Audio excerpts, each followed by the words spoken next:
here, let's do water. Okay. Now, what is our first step, guys? First step. Total Count number. how many valence electrons? Count total valence electrons. So total valence electrons. How many does water have? Oxygen has how many valence electrons? 1. Oxygen. 6. Okay. 6. 6. Yeah, so oxygen has 6 valence electrons. Does everyone understand why it has 6? How do you know it's 6? In group 6. Because in group 6A. Because in group 6A, it has 6 valence electrons. It has total 8, we don't care. We care about the valence electrons for Lewis structures.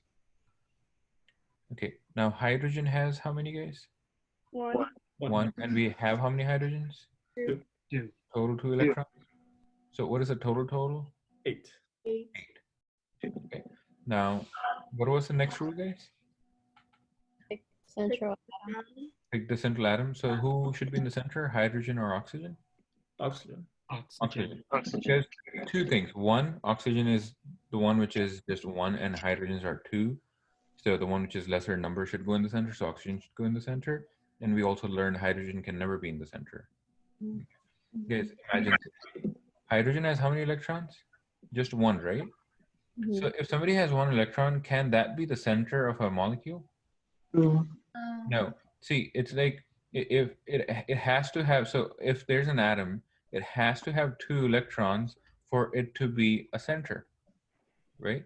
If I put another X here, then there's no center. So that's why hydrogen will never be in the center, okay? So always remember that. Now. I have a question. Yes. So you said that you can't have, you need to have like the center. So for hydrogen that would make sense, but like for helium and lithium, why wouldn't that? Because again, they have only 1. So lithium only has 1 valence electron. So lithium also Oh yeah, that makes sense. Never mind. also has 1 electron, right? Yes. Okay, right. Now, coming back to the water, guys, we did the first step. Our second step was we picked the central atom. You guys are telling me it should be oxygen in the center, right? And then there should be 2 hydrogens. Yeah. Now, what's our next step? What's our third step? Use electrons to make the bonds. Use electrons to make the bonds.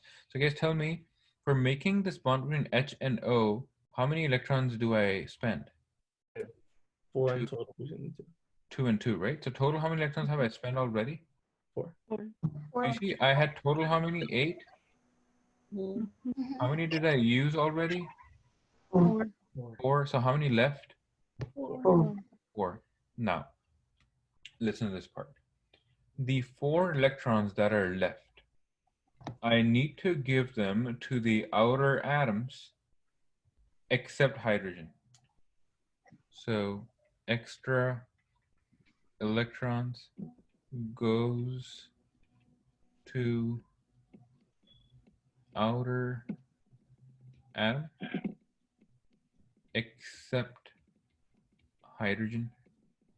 So now in this case, if the outer ones are gone, if you don't have them anymore, then you give it to the central atom. Okay, so later, give the remaining electrons to central atom. Does that rule make sense, guys? Can we do another example, please? Yeah, we'll just do that right now. Okay. So you see the water, first of all? We have to finish this guy. So we used 4 electrons, 2 and 2. We still have 4 left. With these 4 electrons, where do I put them? Can I put them on hydrogen? No. No, because the hydrogen, which is the outer one, cannot take more electrons. It's too small to take any more electrons. So now who do I give these 4 electrons to? Oxygen. You give them to oxygen. So I'm going to put 2 up here. I'm going to put 2 down here. You can put them anywhere you want, but for right now, just for the symmetry's sake, I'm putting 2 on top, 2 on the bottom. All right. Now, after this case, this is still not done. We still want to make sure that we are, if this is the answer or not, okay? Now, what is our next step after this? One more thing, guys, before I go ahead. You see these two electrons which are not doing anything? Hmm. What are they called? They're called something. They're called something. What are they called? Lone. A lone pair. They're called lone pairs. Okay. So lone pair meaning the electrons which are not participating in making a bond. They're just sitting by themselves. They're called lone pairs. Okay. So guys, tell me this oxygen has how many lone pairs? Two. It has 2 lone pairs or 4 lone pairs? Two. It has 2 lone pairs. Okay. How many pairs of socks are you wearing right now? Wearing 1 pair. Okay. So this is 1 pair on top and 1 pair in the bottom. So total 2 pairs. Okay. All right. Now let me draw this one more time. And now tell me, guys, what was the next rule after this? After you're done with your electrons, what was the next step? All atoms have to send as if they want 8 electrons. Yeah. So you mean the octet rule, right? So octet. Does hydrogen care about octet? No. Nope. Does oxygen care about octet? Yes. Yes. Does it have an octet? No. So how do you count octet, guys? We count total shared electrons. So guys, look here on the screen, okay? See, 1, 2, so I'm counting total shared electrons. So 1, 2, 3, and 4, and then 5, and then 6, and then 7, and then 8. Does it have total 8 electrons, guys? Total shared 8 electrons? Yes. So oxygen is happy. Does hydrogen care about octet? No and no. Okay, so we don't worry about hydrogen in this case. We just care about oxygen, and oxygen is good. Okay, so this is our final answer for water's Lewis structure.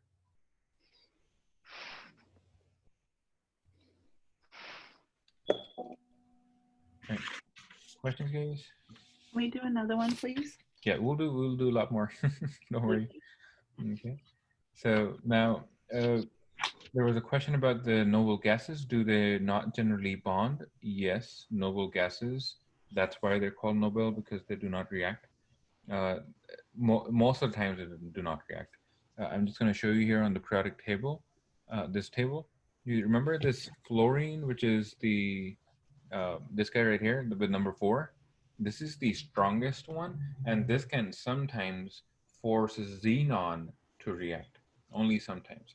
But most of the times, these noble gases, they do not want to react. Okay. Right. Any questions so far, guys? No. No? Okay. Now let's do this example, guys. CCl4. First of all, just for fun, guys, can you name this for me? Calcium fluoride. Calcium. Chloride. Is this C calcium? No, it's carbon. Carbon. Yeah. So C is carbon. So what do you think you should call this, guys? Carbon chloride. Okay, tell me your thought process. Don't give me the final answer. It's Carbon tetrachloride. Yeah, don't give me the answer. Tell me your thought process. Like, how do you get to that answer? Where do you start? it's covalent. So Covalent, that's good. It's covalent because it's non-metal. So when it's covalent, what are the rules? you can have a prefix. You use prefix. Yeah. Right? So this is carbon. This is chloride. So what do you call this? Carbon tetrachloride. Carbon tetrachloride. Guys, is this the right answer, or should monocarbon tetrachloride should be the answer? You don't put mono in front. No mono for the first one, right? Good. So carbon tetrachloride is the answer. Okay, good. Now, so we want to discuss the Lewis structure for this. So guys, I want you guys to start this, and then we'll discuss it here. So draw the Lewis structure for CCl4. All right, guys. One more thing before I forget. Your exam is next week on Tuesday during your lecture hours. You see how we have our lab on Tuesday morning? So Yeah. it's a nomenclature lab, so very useful for your exam. So if all of you want to show up on the Tuesday morning lab, you can. Okay. We'll still have Thursday morning lab as usual. If you have questions, you can treat your morning lab hour, Tuesday morning 9:30 lab hours, as office hours, and you can ask me questions. Okay. So you have that time if you want to use that for asking me questions. Again, if you have general questions before that, of course, you can email me your questions. Again, I'm going to prefer guys who email me instead of texting me, as we want to keep everything in records just because of everything moved online.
Okay, so let's continue with our problem here. So guys, what should be our first step? Count the valence electrons. Okay, so I'm getting some noise. Okay, yeah. So CCl4, the first thing is you count the total valence electrons. And guys, for that, carbon has how many? Four. Four. Then chlorine has how many? 7. And we have 4 of them. Mhm. And 7 times 4 is 28. 28. What is the total? 32. Everyone got this number? Yes. No. Now, for what's our next step? So this was our first step. What is our second step? Center atom. Pick the central atom. So carbon or chlorine, who should be in the center? Carbon. Why carbon? Because it's lesser. That's less. Because it's less. There's only 1 carbon, and there are 4 chlorines. Now, guys, listen to this part here. It's a very common mistake that you're gonna think who has less electrons should go in the center. That's not the case, guys. Yeah, I'm getting some noise back. Matt, is that you? No. Okay, let's see. Now, for carbon, how many valence electrons, guys? 4. And chlorine has 7. Mhm. Do not look at this number to decide who goes in the center. Okay. What we are looking at instead is much more simpler. Carbon, I have only 1, and chlorine, I have 4. This is the number we are looking at to decide who is lesser in number. Okay. Do not confuse this with who has less electrons. That's not the case. That's not how you find the answer, who goes in the center. The one which is lesser number of atoms is who is going in the center. Okay. So carbon goes in the center, as you guys told me. And then we have how many chlorines? 4. So you're going to show chlorines like this. Okay. Now what's my next step? Bonds. Make the bonds. About So, valence electrons. right. So you make the bonds. Now, how many electrons have we used by making these 4 bonds? 8.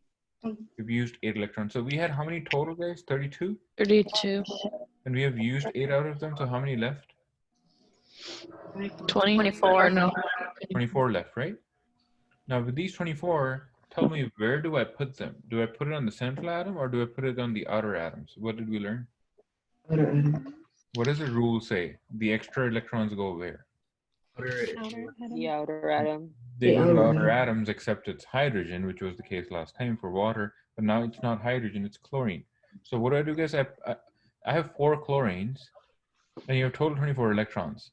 What will be the best number to pick to give to each one so that there's a fair equal sharing? 6 each. 6 each, right? Because if I give 6 to this, 6 to this, 6 to this, and 6 to this, we have total 24 electrons sorted, right?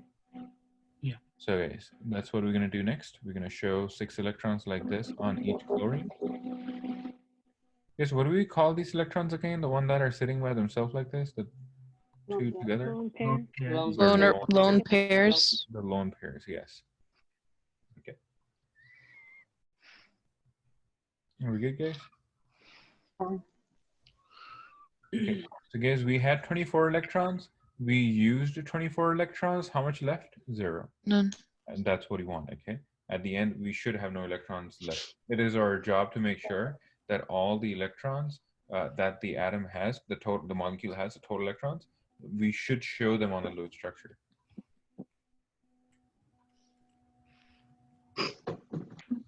Okay. So now, guys, we got CCl4 Lewis structure. What is our next step?